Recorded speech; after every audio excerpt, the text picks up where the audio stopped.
at lumapit sa Panginoon.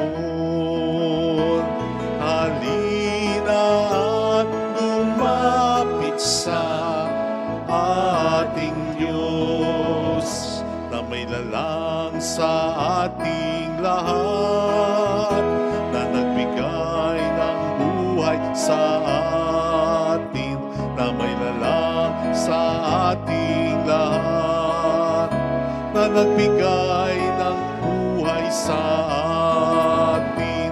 Halina at lumapit sa Panginoon. Halina at lumapit sa ating Diyos. Sa ngalan ng Ama at ng Anak at ng Espiritu Santo, Amen. sumainyo ang Panginoon At sumaiyo rin. upang tayo maging marapat sa banal na misang ito.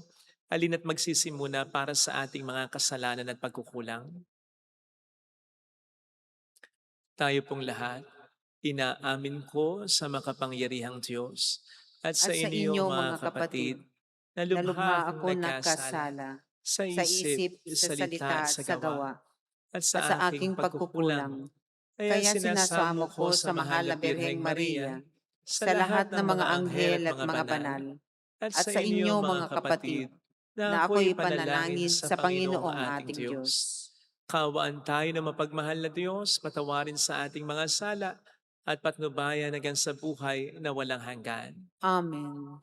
Panginoon, kaawaan mo kami. Panginoon, kaawaan mo kami. Kristo, kaawaan mo kami. Kristo, kaawaan mo kami. Panginoon, kaawaan mo kami. Panginoon, kaawaan mo kami. Yumuko tayo. Maaring ibulong sa Panginoon ang ating intensyon. Manalangin tayo.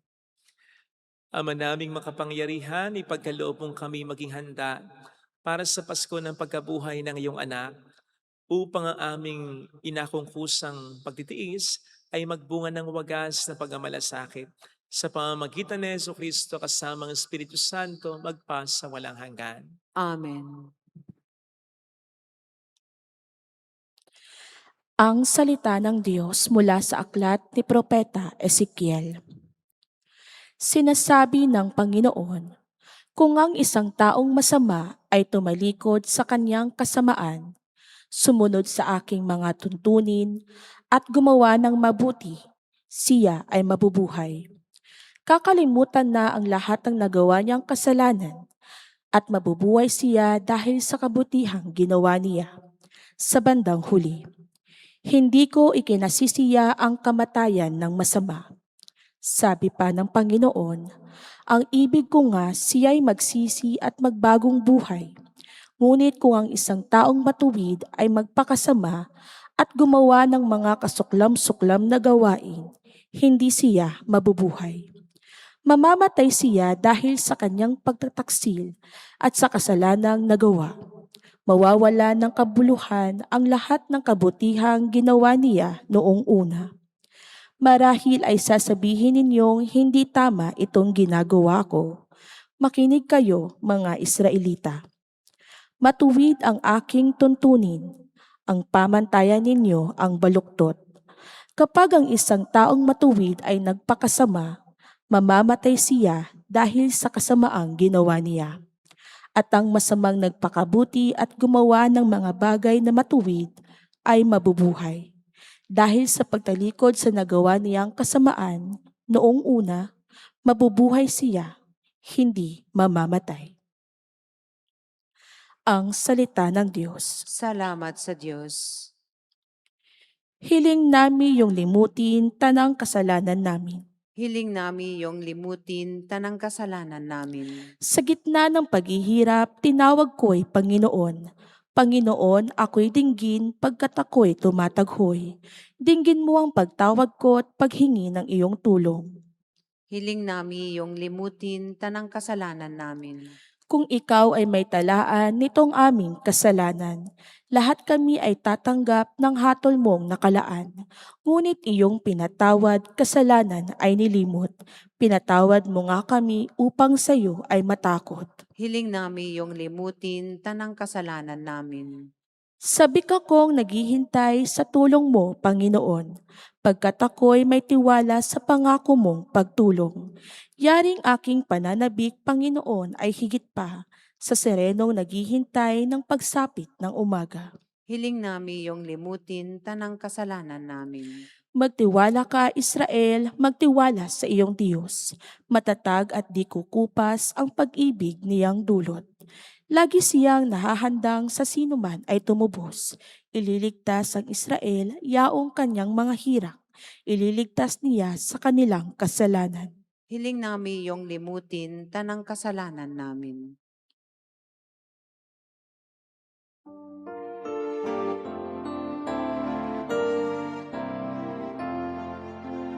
Di ba't sadyang may kapwang sarili, dapat na inan at pagsisilbi, at mamangha, ligaya'y dadalisay, pagsakapa, buhay mo ay naalay. Bawat galing gamitin sa paglingap, laging damhin kung may naghihirap, at tandaan ganyang pagmamahalan, unang-unang atas ng kabanalan.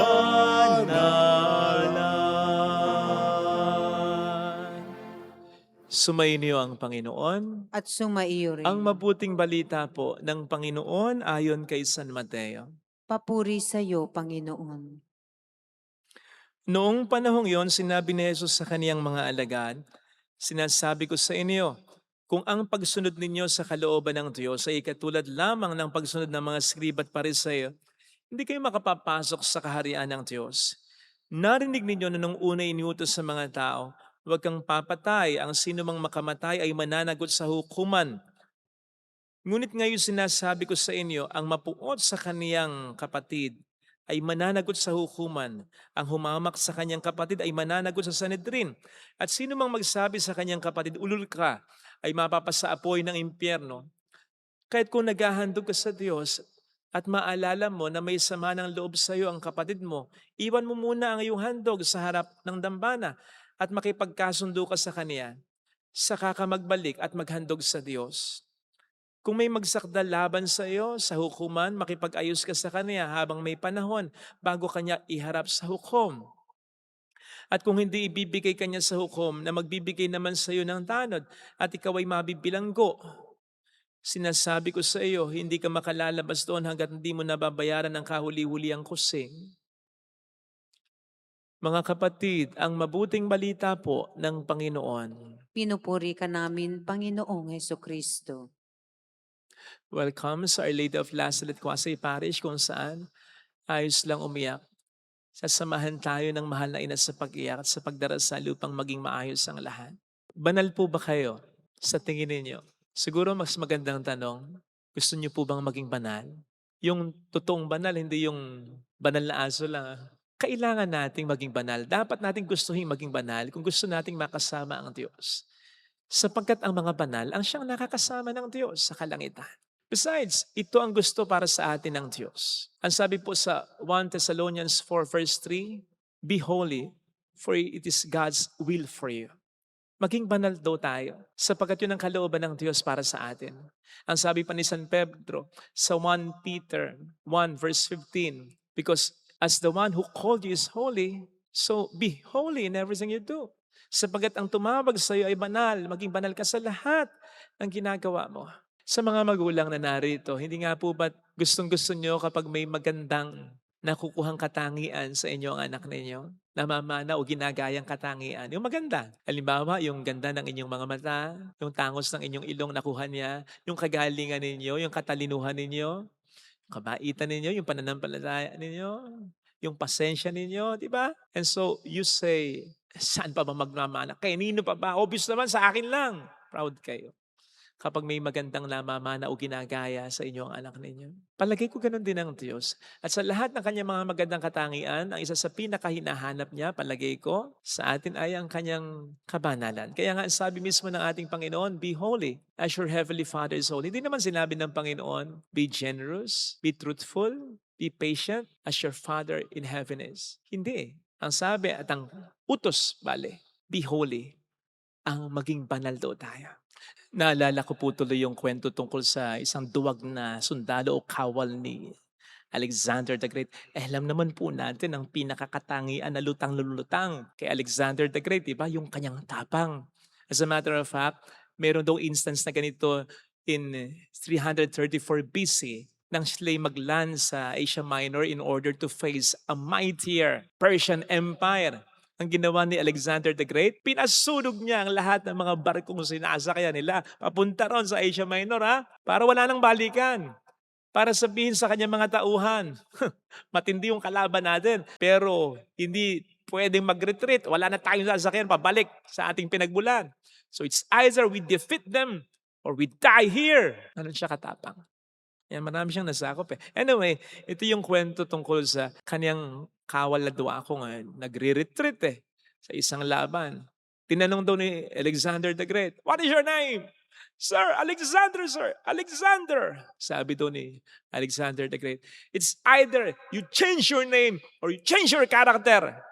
If your name Alexander, then live, fight like Alexander.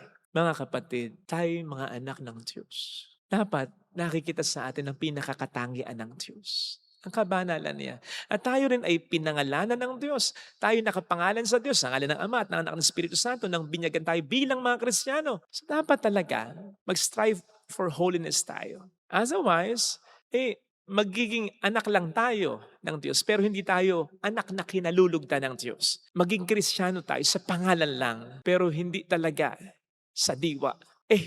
Hindi po sapat na kabanalan yan. Kulang na kabanalan yan. Hindi nakararating sa langit ang mga may ganyang kulang na kabanalan. Narinig po natin bilang pang-suporta sa puntong ito, ang sabi ni Kristo patungkol sa mga skriba at Pariseo. Warning niya sa atin, kung ang kabanalan ninyo o ang pagsunod ninyo sa kalooban ng Diyos ay katulad lamang ng pagsunod o kabanalan ng mga skriba at Pariseo, hindi kayo makapapasok sa kaharian ng langit. Ano bang pagsunod ng mga skriba at Pariseo? Simple lang, panlabas lang. Hindi galing sa loob. Kaya naman, itong mga skriba at Pariseo, bagamat nakagagawa ng mabuti, nakapagdarasal, nakapag-aayuno, nakapaglilimos sa mga tao, hindi lang maggawang mahalin ang mga makasalanan. Sapagkat nanggagaling sa loob yan Yung pagmamahal sa mga makasalanan, nanggagaling sa loob yan At magagawa lamang yan ng taong pinagaharian talaga ni Kristo sa kanilang kalooban. Kaya nga, yan ang isa sa pinakasukatan ng kabanalan. Kailan ba ako nagdadrive? Nang singitan ako ng isang elf. Muntik na akong banggain Nagulat ako. And coming from behind, kay ganda-ganda ng pila, traffic sisingit, pero yung singit niya talagang pwede kang banggain. So binusinahan ko ng matindi. Sa halip na sorry, umabante rin. Inabantihan ko rin. Hindi ko talaga pinasingit. Binusinahan ko ulit ng matindi. Inis na inis ako. Pero nang mahimasmasan ako, nainis na ako sa sarili ko. Kasi naisip ko, parang nasasayang lahat ng mga ginagawa ko mabuti. Sapagkat para sa isang taong sa paligid ko hindi sa akin naging mabuti, ay hindi ko nakuhang maging mabuti. In that sense po, pwedeng kulang o peke ang kabutihan ko. Sapagkat ang sukatan ng totoong kabanalan ay yung hindi ka manghusga, hindi ka manlait, hindi ka gumawa o hindi ka makapag-isip ng masama kahit sa isang taong nakagawa ng masama. Hindi naman sa kukonsintihin natin ang kasalanan. Hindi. Pero yung hindi tayo maghangad at magtanim ng masama laban sa kanila. Tayo po ba? Pakiramdaman natin ang ating sarili. Baka marami pa rin sa atin hanggang ngayon ay ang clamor ay patayin, bitain, pulbusin, imasakera ang mga kriminal, mga durugista. Baka marami pa rin sa atin ang nagkokomento ng hindi maganda sa social media. Yung mga salitang nakamamatay. Yung mga salitang ka-level ng ulul, ka-level ng pagmumura. Ilan sa atin ang mapanghusga ay hindi po totoong kabanalan yan. Will fall very short of the holiness required by Jesus. Hindi ko po alam talaga ang pinakaibig sabihin ng banal na aso eh. Pero kung ikukonekta po natin sa ating pagninilay, alam naman na po natin ng aso. Pag sinaktan mo, sasaktan ka rin.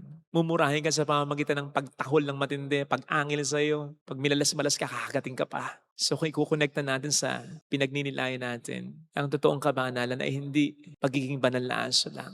Sapagkat ang hinihingi sa atin ay yung kabanalan na magpapakita pa rin, maghahang at mag-iisip pa rin ng maganda kahit sa nakakagawa sa atin ng masama.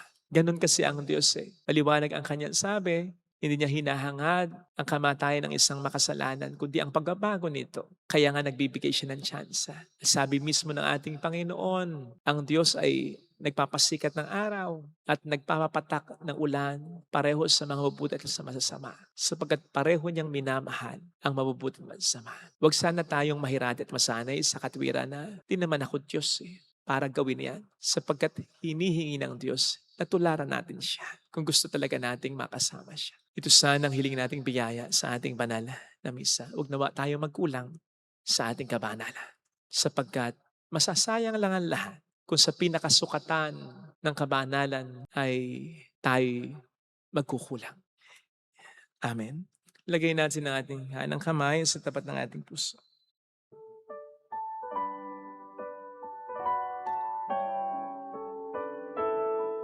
Awitin natin. Alam kong may magagawa ang Diyos.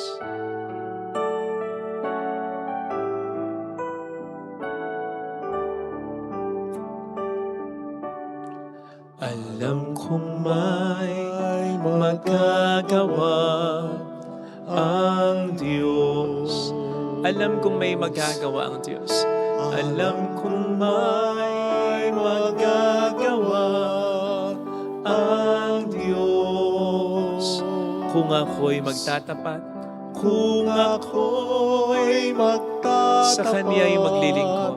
sa Kanya'y maglilingkod. Alam kong may magagawa ang Diyos. Alam kong may magagawa ang Diyos. Alam kong di ringgin ng Diyos ang samo, Alam kong di sapagkat anak niya ako. ringgin ng Diyos ang samo ko. Alam kong di ringgin ng Diyos ang samo ko, Alam kong di ringgin ng Diyos sapagkat alam niya ang pinagdaraanan ko. Kung ako'y magtatapat, Kung ako'y magtatapat, sa Kanya'y maglilingkod. sa Kanya'y maglilingkod. Alam kong di ringgin ng Diyos ang samo. Pumikit tayo. Ang samo. Panginoon, ito po siguro ang isa sa pinakamahirap na utos mo. Ang maghangad, mag-isip, pa rin kami ng maganda, maayos. Kahit sa tingin namin ay masasama. Pero dahil sa ito'y utos mo, susunod kami. Pakitulungan mo lang po kami na makapagpatawad. Tulungan mo rin po kaming magtiwala na kung ano man ang naging atraso sa amin, ikaw na po ang bahala. Tulungan mo po kaming maalis sa mga galit namin sa aming puso, sapagkat kami lang din naman ang nahihirapan. Tulungan mo po kaming mamuhay ayon sa iyong kabanalan. Mayroong magandang mangyayari sa iyo. Higit pa sa inaasahan, kapag ang Diyos ay tinularan mo ang kanyang katangian na mapagmahal, kahit na sa mga hindi ka mahal-mahal, mayroong magandang mangyayari sa iyo. Hindi ka naman niya papapayaan sa hinihingi niya, sa inuutos niya, tutulungan ka niya. Basta gustuhin mo. Basta magparaya ka, magtiwala ka, hindi yung sa una palang ayaw mo na. Papuri sa Ama at sa Anak sa Espiritu Santo. Kapara ng sa unang-una, ngayon magpakailanman, magpasawalang hanggan. Amen. Pag-aalay.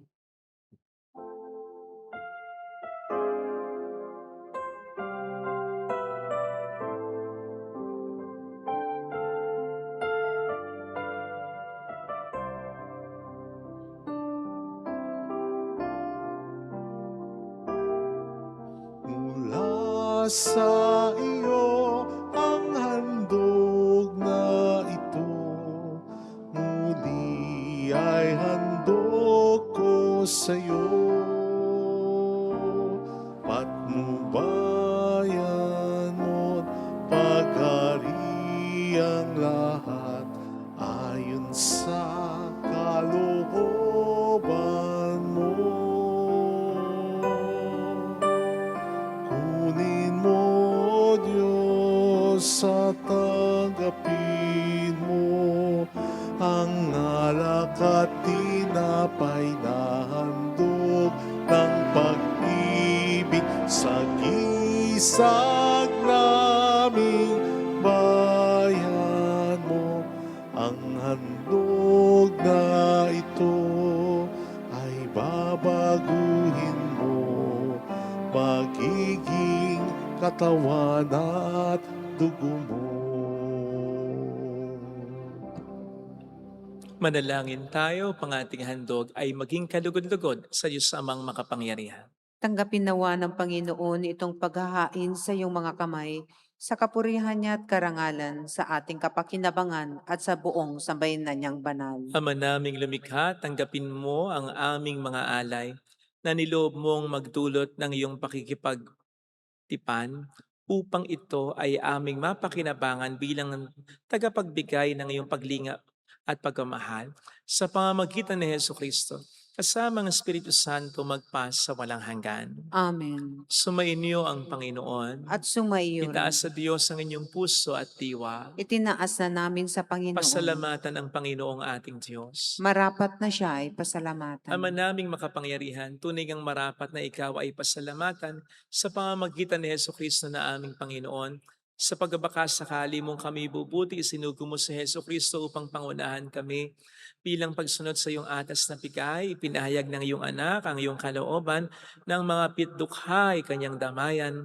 Ngayon ay iyong inihahandog ang pagkakatong aming maisaloob, ang kanyang ganap at kusang paglilingkod, upang sa iyo lagi kaming makasunod.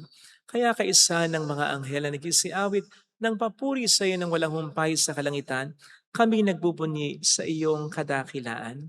Santo, Santo, Santo, Panginoong Diyos ng mga hukbo, napupuno ang langit at lupa ng kadakilaan mo.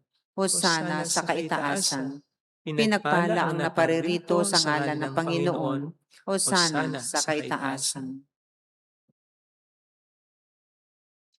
Ama naming banal, ikaw ang bukhal ng tanang kabanalan, kaya't sa pamamagitan ng iyong Espiritu, gawin mong banal ang mga kaloob na ito, pang para sa amin ay maging katawan at dugo ng aming Panginoong Hesukristo.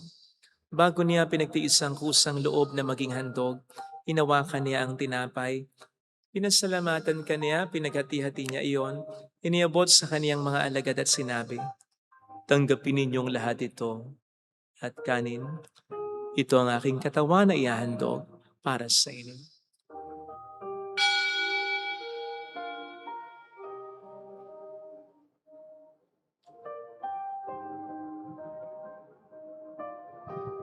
Gayun din naman nang matapos ang hapunan, hinawakan niya ang kalis, muli kaniyang pinasalamatan.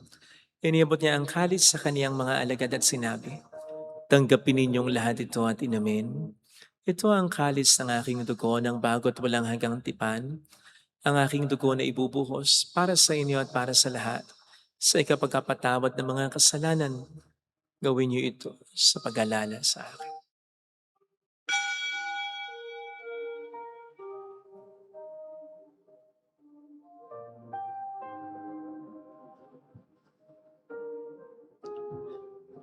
Ang misteryo ng ating pananampalataya. Si Kristo'y namatay, si Kristo'y nabuhay, si Kristo'y babalik sa wakas ng panahon. Ama, ginagawa namin ngayon ang pag-alaala sa pagkamatay at muling pagkabuhay ng iyong anak.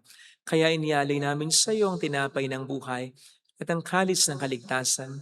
Kami nagpapasalamat dahil kami iyong minarapat na tumayo sa harap mo para maglingkod sa iyo. Sinasamo namin kami na magsasalo sa katawan at dugo ni Kristo ay mabuklod sa pagkakaisa sa pamamagitan ng Espiritu Santo. Ama, lingapin mo ang iyong simbang laganap sa buong daigdig. Puspusin mo kami sa pag-ibig. Kaisa ni Leon na aming Papa, Dennis na aming obispo at ang tanang kaparian, alalahanin mo ang mga kapatid naming nahimlay nang may pag-asang sila'y muling mabubuhay, lalo ng aming mga ipagdarasal. Saglit nating panalangin ang mga kakilala nating yumao na.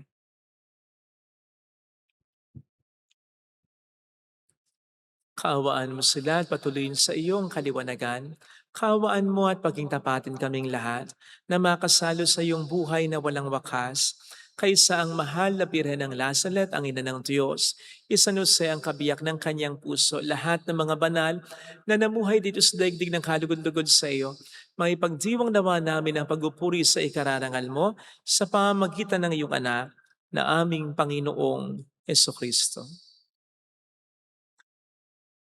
Sa pamagitan ni Kristo, kasama niya at sa Kanya, ang lahat ng parangal papuri ay sa iyo, Diyos amang makapangyarihan, kasama ng Espiritu Santo magpasawalang hanggan.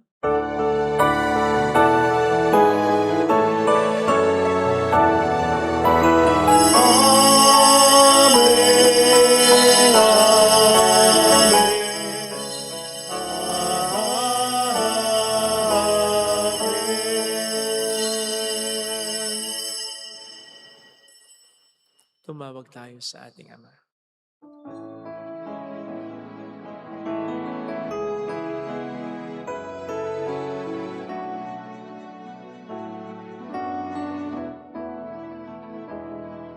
Ama namin, sumasalangit ka, sambahin ang ngalan mo,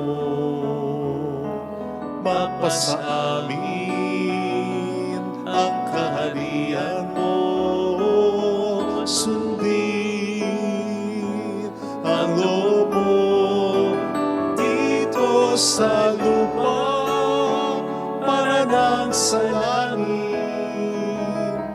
Bigyan mo kami ngayon ng aming kakanin sa araw-araw,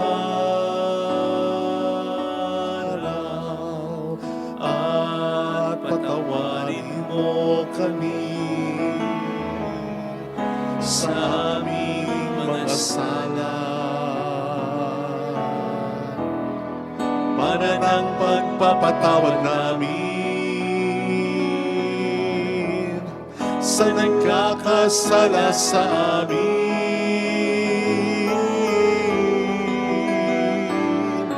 At huwag mo kami ipahintulot sa tukso, at naliyadya mo kami sa lahat ng masama.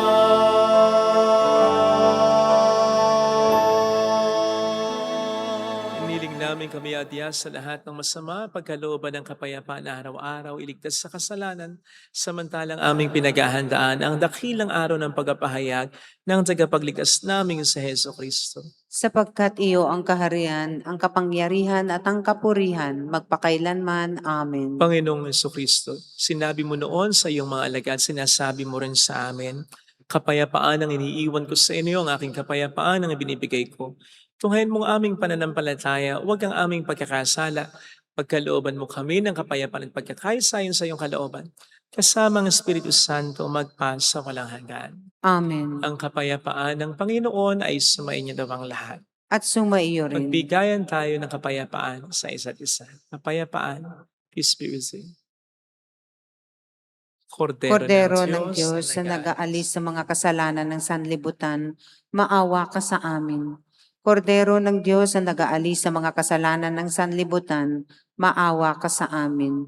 Kordero ng Diyos na nag-aalis sa mga kasalanan ng sanlibutan, ipagkaloob mo sa amin ang kapayapaan. Narito sa harap natin ang Panginoon ng ating buhay at kaligtasan. Mapalad tayong inaaneyahan. Panginoon, hindi ako karapat-dapat na magpatuloy sa iyo, ngunit sa isang salita mo lamang ay gagaling na ako.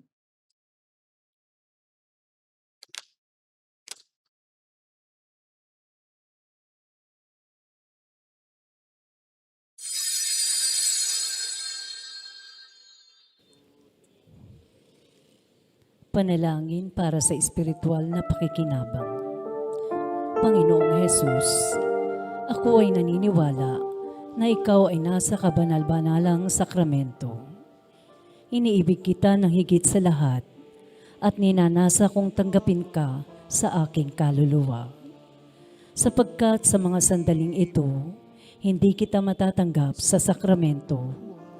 Tumuloy ka sa espiritu sa aking puso. Niyayakap kita na parabang naririto ka na. Inaalay ko ng buong buo ang aking sarili sa iyo.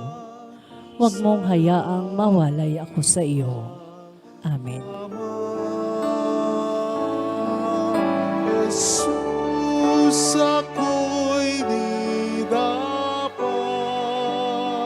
sa'yo ay tumanggap,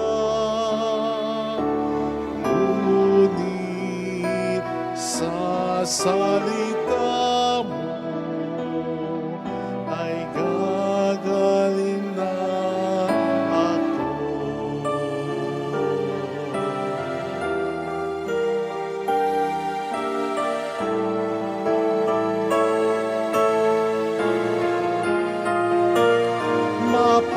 Mapapala ng umibig, masunurin sa Diyos, makakamtan ang nais kay Kristong tumubos. Jesus, ako'y di dapat sa'yo ay tumanggap, ngunit sa salita mo ay gagaling na ako. Jesus, ako'y di dapat sa'yo ay tumanggap, ngunit sa salita mo ay gagaling na ako.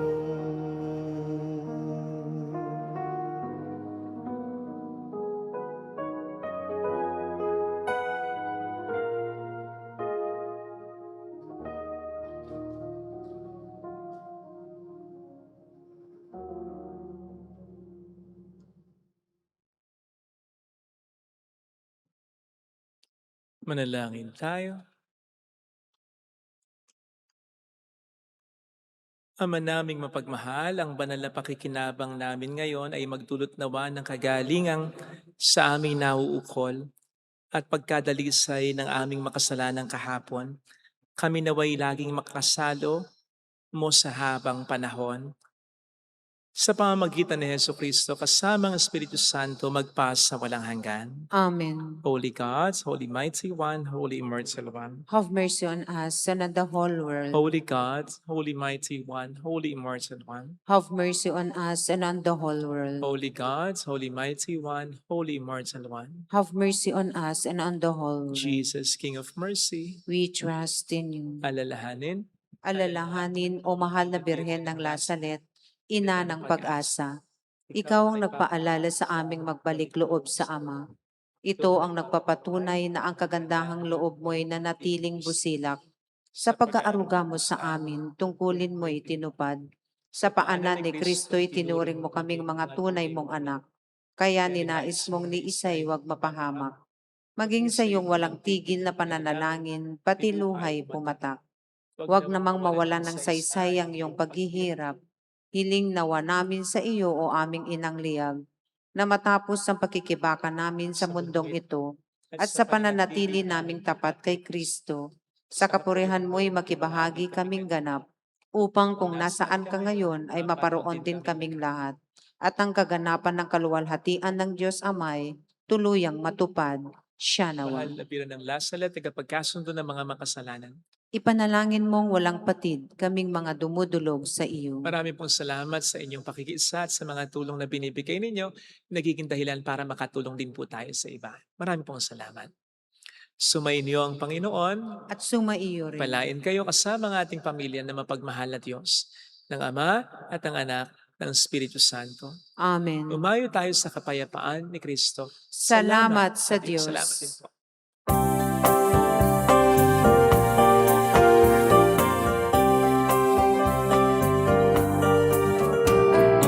aming iniaalay ang pag-ibig na walang kapantay.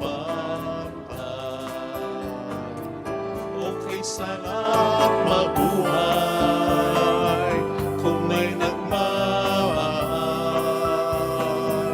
pagmamahal na tunay at laging nalisay. Ang birhen kong umibig ay walang sintamis, pagsintang sa nalinis sa iyo hanggang langit. Birhen, Birheng mahal, sa awit at sa dasal